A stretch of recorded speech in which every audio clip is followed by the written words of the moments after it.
I've often heard, oh, we need to get businesses involved so that they can give our students internships. And an internship is a hard thing to do if you're an employer. So you don't want to ask for too much commitment on the first or second date. Wouldn't a good first date just be finding a few business partners and saying, why don't you come over to our school and just take a quick tour of some of our career programs? And then maybe the next step is, could you come in sometime and give about a 10 to 15-minute talk on your personal career experience? So some low commitment activities to get business partners feeling more connected to your programs. Hello and welcome to the Future is Clear, Teach Like It's 2045 webcast series. My name is Scott Carr from CESA 2. Today's topic area is preparing tomorrow's workforce, developing a blueprint to prepare students for future success in the workforce. Joining us today is Meeder, former Senior Fellow for Education and Workforce Innovation at UScience and the author of numerous books related to workforce development and education, the most recent being Preparing Tomorrow's Workforce, which I highly recommend everybody get out and buy. It's a great, great read. Welcome, Hans. Thanks for taking the time. Hey, Scott, thank you so much. I'm glad to be here. Yeah. How are things going? Busy? Things are well. Yeah, a lot going on, both professionally and personally. I've got 5 grandchildren, so that's a My, lot of fun. I play in a band, that's a lot of fun. And I'm my. also doing a new video series with work, so things are busy. Yeah, that's great. I didn't know any of those things, obviously. I really appreciated the opportunity to meet you a little while back, and I've loved the conversations that we've had. Very like-minded. I just really excited. I've stole a lot of things already out of your book just to share with people as we move forward. So I'm really looking forward to the conversation. But let's get started with, tell us a little bit about yourself. How'd you get where you're at? Yeah. Well, I feel like some of my early experiences really shaped what I care about. I've kind of going beyond U Science. Prior to that, I had a consulting group called National Center for College and Career Transitions. Worked at that for about 10 years. And prior to that, I had been at the U.S. Department of Education in Washington, D.C., and was the Deputy Assistant Wow. Secretary there for the Office of Career Technical and Adult Education, and had really started out as a policy guy, a policy analyst in Washington, D.C. But that all kind of came out of going to college because it was the right thing to do and just floundering around, not doing work related to my college major, and then trying to do a restart. So that really has fueled a passion Mhm. for wanting to help young people make decisions that are more intentional than accidental. Yeah, wow. I know you've spent some time at like U Science and a few other organizations. Is that accurate too? Mm.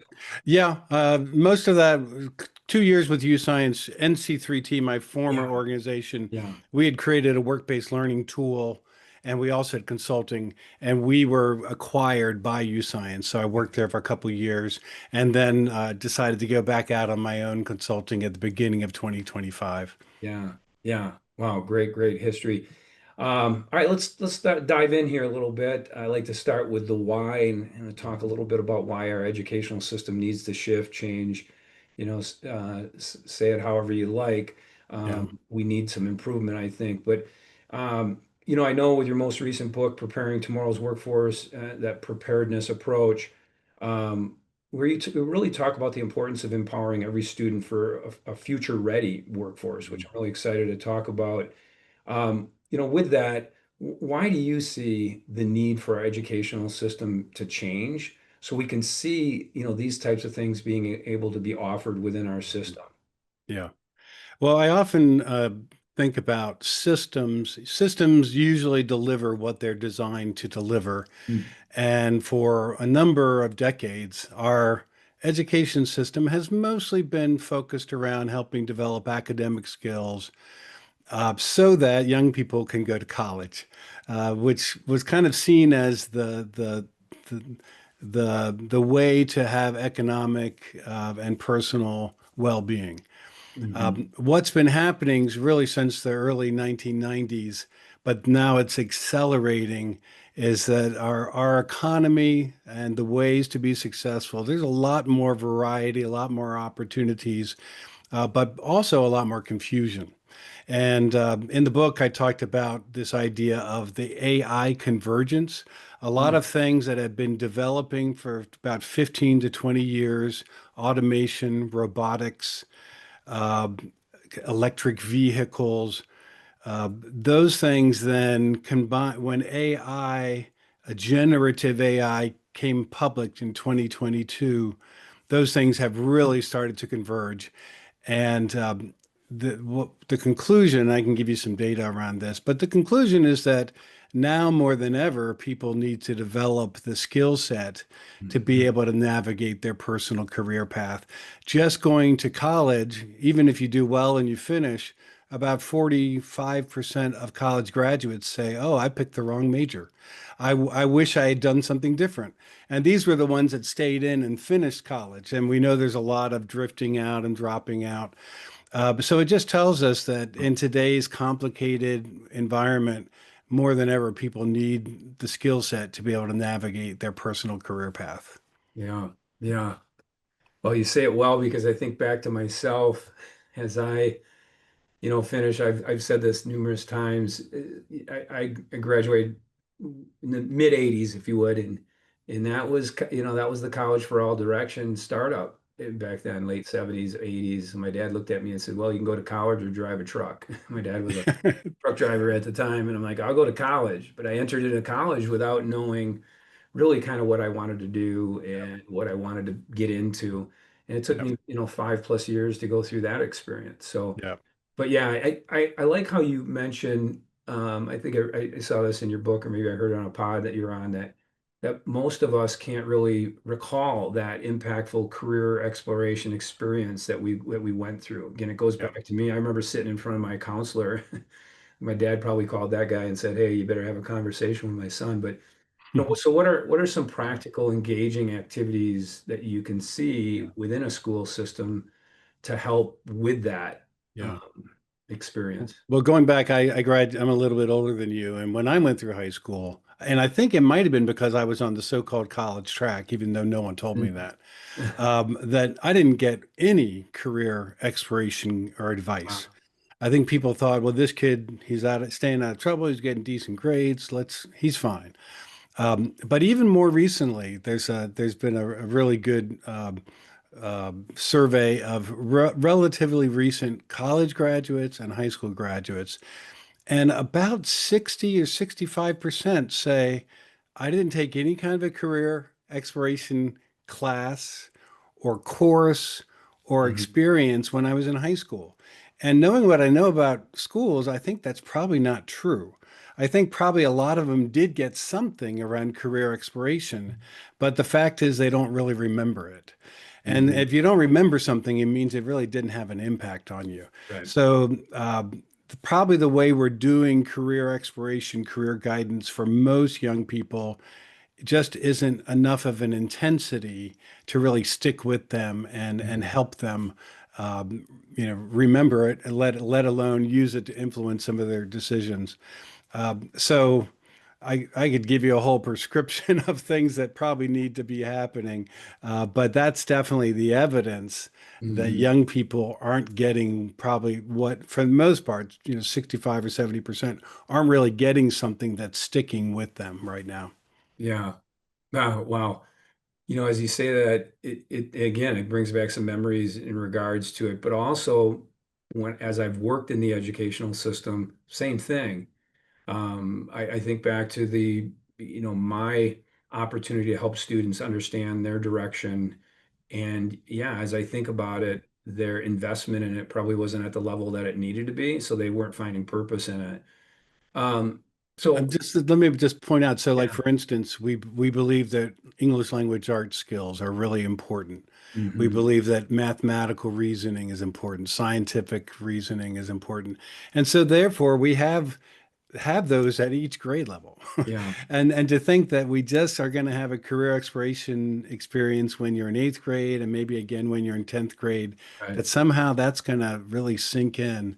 That's probably the biggest mindset shift is that career navigation skills, which I talk about in the book and define them, that has to be as much of an outcome of education as English language arts, history, science, math.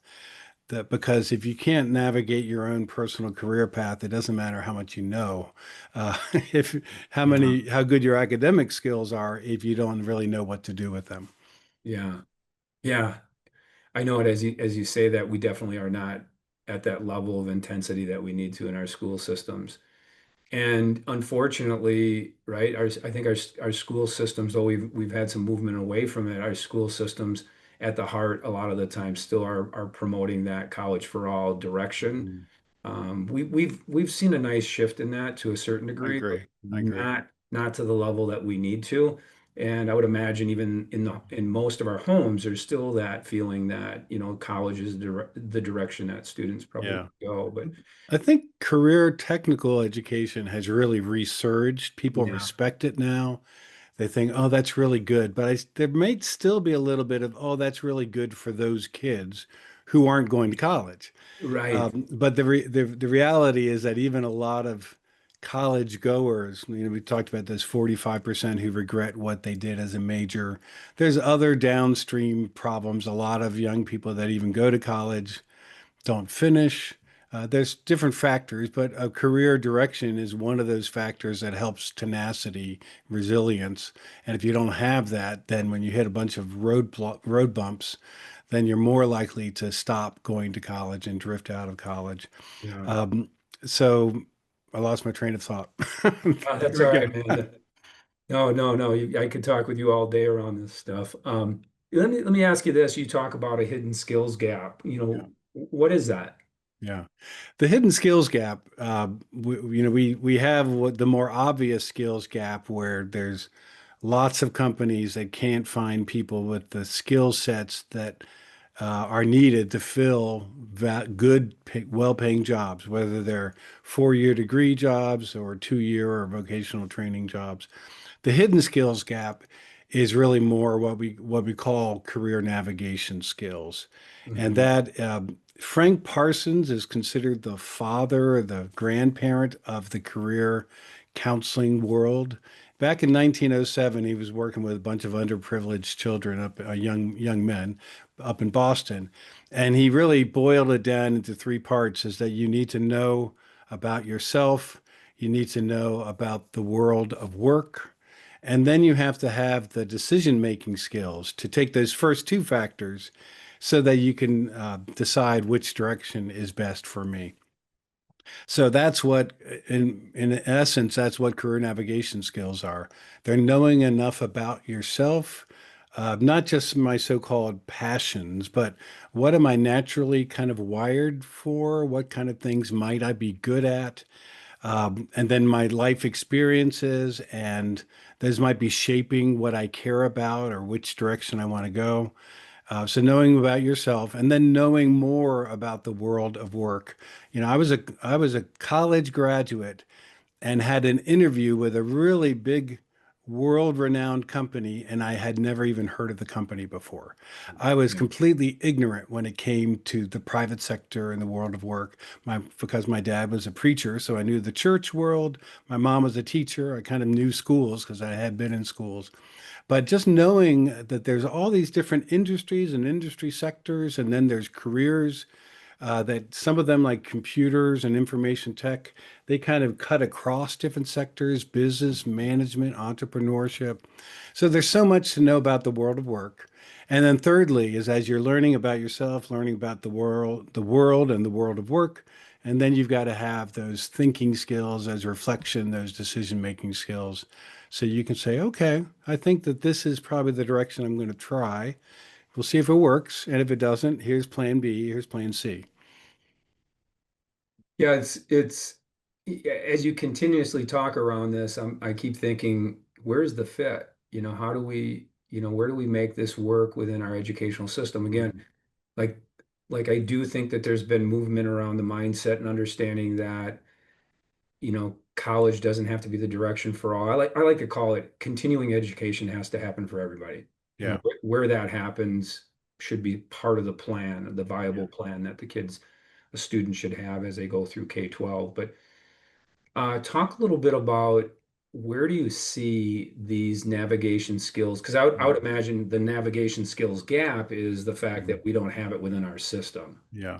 Yeah. So right? first, just like any standards-based education process, we do need to kind of identify what is that mix of career navigation skills that we want every one of our high school graduates to have.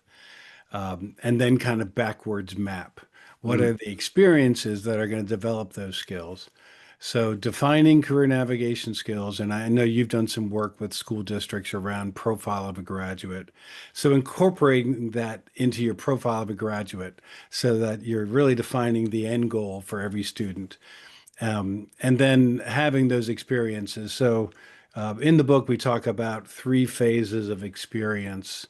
One is called discovery, and mhm, that's really personal discovery, learning about, but also beginning to learn about broadly work, careers, industries, in a way that's age appropriate for elementary, middle school mhm, children. And then when it's appropriate to take some some assessments, the U Science has a really excellent tools kit of aptitude assessments and then the more traditional interest assessments. And then those help you to start to see different career paths that might be a fit. It doesn't tell you one or two career paths. It might give you 25 or 30 just to kind of think about and learn about. So that would be the exploration phase. At some point, exploration becomes a little bit more like investigation, where you're saying, okay, I'm going to take this career class, or I'm going to take this this academic class, but I'm going to take it with the mindset of, is this something I want to head into professionally, maybe at some point? And then the work-based learning experiences. And those can be very broad. A lot of that exploration is you're meeting people from business and industry. Maybe you're watching some videos about different industry sectors or career paths. Hopefully, you're going to be able to get out and do some field trips and do some work yeah, site visits. And then eventually you might actually say, okay, can I do a 6 week internship when I'm a junior or a senior in high school and spend more time at a place of business and see whether the career might be fit. Maybe the career is a fit, but that sort of business I don't want to be working at. So there's a lot of complexity in figuring these things out, and we don't really expect high school students to have it all figured out, but they're really building the experiences and building the skills so that they can, take that right next step for them. yeah. Well, obviously there is a high importance for this work to take place, but to see a balance between the career Mhm. navigation opportunities, but also within like our traditional academic requirements, Hmm. right? It's one of the things you and I had talked about here before we, got on the pod was Hmm. dealing with the mindset and the understanding of educators looking at this as maybe something additional, more on their plate. Hmm. How do Yeah. you, so how do you balance it? How do you see a system of balance? I know where I come from with a lot of the work that I'm doing. I believe that this is what will motivate and create relevance for students, Mhm. which then allow you to really have much more impact with your academic movement. But Yeah. what are your thoughts around how you Yeah. balance that, the Well, over navigation? the years, occasionally I'll meet, teachers. Say you've got a biology teacher, and they not only are interested in teaching the fundamentals of biology, but they're also really interested in what's happening in business and industry and medical research, Mm, neuroscience. And they become kind of an informal career advisor to students, saying, hey, here's all the things you can do if you love biology. I did a project 4 years ago that is an electronic version still exists. It was called Career Focus Kits. And we took all the traditional career technical fields, but we also did things like foreign language. Okay, so what can you actually do professionally with foreign language other than be a foreign language teacher? You can do interpreting, you can be a tour guide, you can work in business and industry as a bilingual representative for your corporation in another country. So there are, in every field of what we consider academics, there are actually careers that utilize those skills. So it's been fairly informal that teachers that just kind of have that little itch want to learn about it and communicate that with their students. But I feel like if we can get those resources, it doesn't have to be a whole curriculum. It's more Mhm. just helping teachers be more fluent with understanding the different kind of careers that flow from what they're teaching anyhow, so that they can have those more informal career type conversations with their students. Yeah. What about the kind of along the same lines, what are some suggestions in regards to those that look at, well, that's for career technical education. Yeah. So how do you get past that hurdle, maybe even a barrier? Mhm. What are some suggestions there? Yeah, it's funny. Years ago, I talked to a school principal, and she was this didn't really have to do with careers, but she was just saying some teachers, needed to think beyond just their teaching their curriculum, that a lot of their role as a teaching professional is interacting with students and kind of informally mentoring them and building, supporting them. So it's a little more the kind of the touchy-feely side, not just being a like a college professor where you're just in love with your content, but you don't love your students. So I'd say that that same conversation is that it's actually a really valuable opportunity to think I could influence my students and beyond just teaching them the content I like and I love, but I'm also helping influence as they become young adults so that they can make better decisions. So I think it is going to be a mindset shift, but I think sometimes teachers resist the change because they think it's going to be too much on their plate, or they're being asked to do too much. So I think we do need to be careful that we don't ask too much, but we do ask a little bit, and then hopefully through peer modeling and peer advocacy, it can become more of just part of what we do. When I'm a history teacher, I talk about the skills that historians use and we use in history, and then here's how these skills can play out in different career paths. But it doesn't have to, completely divert me from my content. As you're talking a little bit here about career connected learning, for the most Yeah. part, that's the foundation of what we're kind of talking about. But how do you effectively implement that, say, across all grade levels, all the Yeah. way down into elementary? What can that look like? Yeah. Well, in the book, we also have, I think, 8 different profiles of different forms of career connected learning.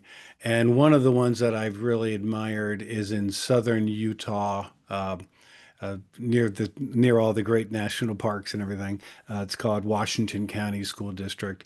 And for instance, what they did with their K through 5, they created a self-created program called World of Work, and they have 3 to 4 short career themed activities. I wouldn't even call them lesson plans, but maybe Mhm. activities that they give to their elementary teachers. And those go through each. So each year there's 3 or 4 touches that those elementary students are getting relating to careers in some form. There's an official program called World of Work that was developed in Southern California, which that I don't know if they own the trademark or not, but that's a really well crafted program that helps children early on be thinking about their personalities, their temperaments, and then what kind of careers might be a good fit for their personalities. So that's a good place to start in elementary. And you can do that where you're really kind of embedding it as part of your social studies or if you've got some time for, I know this is a dirty word now, but social emotional learning. Yeah, sure. But if you've got some time in your program for just life skills or developing those personal success skills, that's where you can integrate some of those activities. At the seventh and eighth grade level, I do, from what I've seen, having a designated career exploration course at either seventh or eighth grade, one semester or half the year. Some of the programs I've seen have a rotation where they have six kind of broad career fields, and they use a few weeks in investigating careers and doing hands-on activities. So it's a very fun course, and maybe some early financial literacy built into that. I think that that's really going to happen at the seventh or eighth grade level. Uh, and ideally, it could also happen at the ninth or 10th grade level, something similar where you're following up on that. Nashville, Tennessee, where we also talk about some of the really interesting things they do. They have what they call a freshman academy. It's a full year program where they do a lot of skill development, learning for things that aren't covered in the rest of the curriculum. So that's kind of how they cover it, and then they have other activities through short. I think some of that could be pushed into a social studies or an English, the so-called universal classes at your 10th, 11th, and 12th grade. So I think there has to be some designated coursework and then some activities at the other grade levels. Where do you see then kind of that role of technology? I mean, we Mhm. advanced so much. I like I tend to use an organic approach with teachers in regards to finding some key areas, Mhm. students' attributes, character traits, Mhm. values, things of that nature. And then we'll hop on an AI product and ask some questions to it in regards to matching. But, Yeah. talk a little bit about how you guys or where you're at with the use of technology in this career connected learning process. Yeah. Well, I think that's an area that, in general, we are all. I'm very amazed by the things you can do with generative AI. Yeah. It's a little wonky sometimes, but mostly pretty Right. good. And so, for instance, if a teacher wanted to do a little bit more career conversations with their students, they could easily use AI to identify 15 or 20 careers that relate to the skills that they're teaching in their course. Um, but in terms of other tools, as you mentioned, I used to work for UScience Mhm. that has a really holistic platform for doing some assessments of innate talents called aptitudes, and it's a very psychometrically rigorous set. It's not just asking your opinion, like what do you think you're good at, but it's actually doing activities. They're not multiple choice assessments. They're activities that then look at your visual comparison speed, your idea generation, some Mhm. fundamental attributes, and then they've tagged all that to different career paths. So those tools are really good. And then a lot of the tools that are available have a personal planning side where you can be articulating and refining a personal career and education plan. You can be using that tool to do career exploration and tagging careers that are interesting to you. And then you can find colleges and universities and two-year colleges that have programs related to that career path. So the tools are just getting better and better. I think it's the human technology of actually getting it into the schedule and figuring out how to pace it. And when we think about scalability, students that are solid academically and are going to four-year college deserve the same opportunities for career navigation as students who don't want to go to college or who Yeah. are struggling academically. So making it available to all students across the spectrum, that's the biggest kind of scalability challenge. Yeah. Well said. Talk a little bit about how schools can foster that, stronger partnerships with businesses and industries and really the organizations within their communities around this work. Yeah. That's a skill set that Yeah. some educators they're good at networking, they're good at kind of building relationships. Some educators that's a challenge for them. They're maybe a little more introverted, they've just not done that kind of thing. Uh, but I know you're friends with my former colleague who we ran an organization together, Brett Pawlowski. So he's Mhm. done a lot of thinking about this. But building those relationships out to your community and with community partners is like any relationship. It's a long-term process, Mhm. and it does require just to keep at it, little by little, building it, building, asking. One thing we talked about, and is Brett and I both have talked about this, is what we call a continuum of partnership opportunities. I've often heard, oh, we need to get businesses involved so that they can give our students internships. Yeah. And an internship is a hard thing to do if you're an employer. I talk about dating. I mean, it was quite a while after I was dating my wife that I actually asked her to marry me. So you don't want to ask for too much commitment on the first or second date. You Yeah. have, so that's why this idea of a continuum. Wouldn't a good first date just be finding a few business partners and saying, why don't you come over to our school and just take a quick tour of some of our career programs and ask the students to give that tour. And then maybe the next step is, could you come in sometime and give about a 10 to 15-minute talk Yeah. on your personal career experience, or tell us about your company and your industry, or maybe tell us about some new technologies you're using. So some low commitment activities to get business partners feeling more connected to your programs. And then you can, for some of them, that's all they'll ever want to do, like maybe come to an annual career fair. But some of them might want to get more involved in advisory committees or those more kind of intensive activities like internships and work-based learning experiences. Yeah. Yeah. Some great advice. What for this work, to really be impactful, what are you seeing as the barriers that maybe stand in our way? And what are some thoughts on, how can you get past those barriers, and make this work actually have impact and get off the ground? Yeah.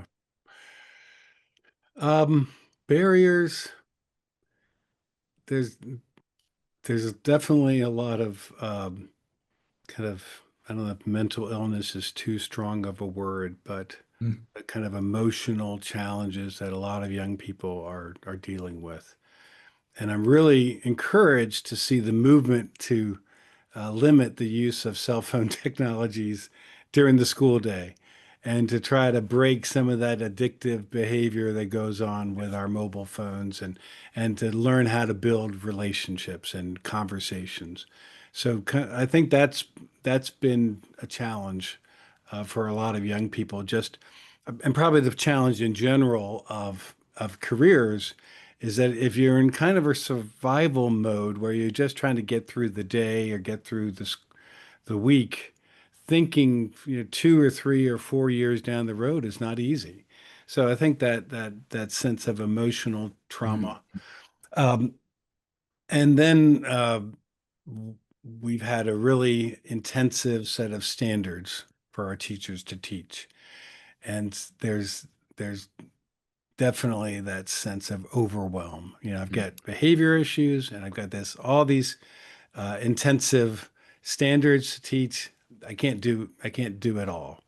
That's a real challenge. And our school counselors who, can also have a role in this are also filled up with, Right. behavioral, emotional issues. And then they've got testing and other responsibilities and super big caseloads. So probably that sense of overwhelm is the biggest challenge for people that are advocating for career connected learning. They do need to first take stock of what we've got going already. We probably have 15 things that we're all doing in different places, but they can all be more coherent and cohesive. So let's take stock of what we've got, and then let's try to just be very strategic about adding a piece here and there over the next 3 years.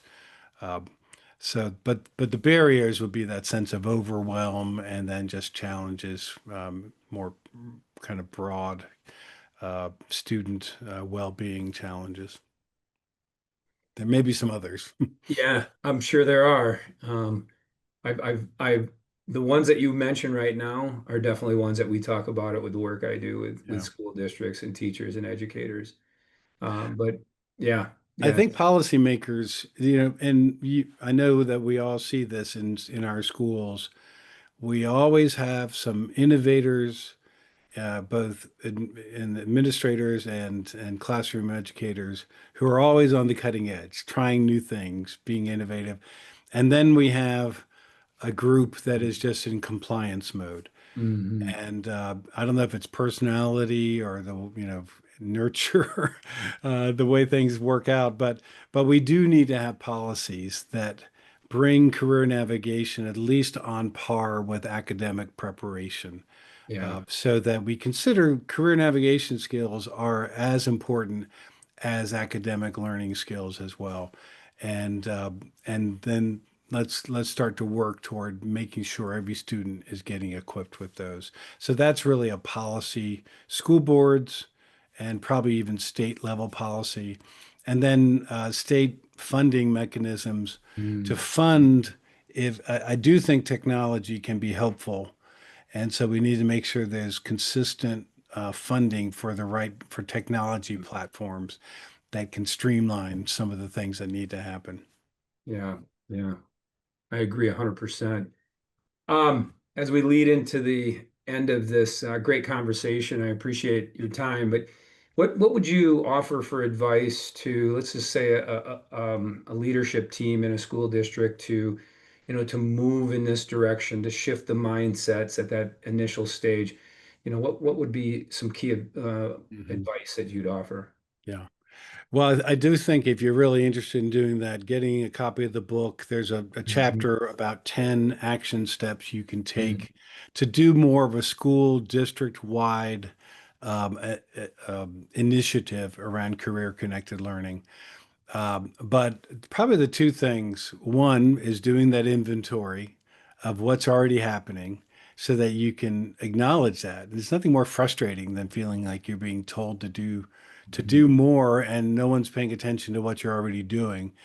And then secondly is really think about communication.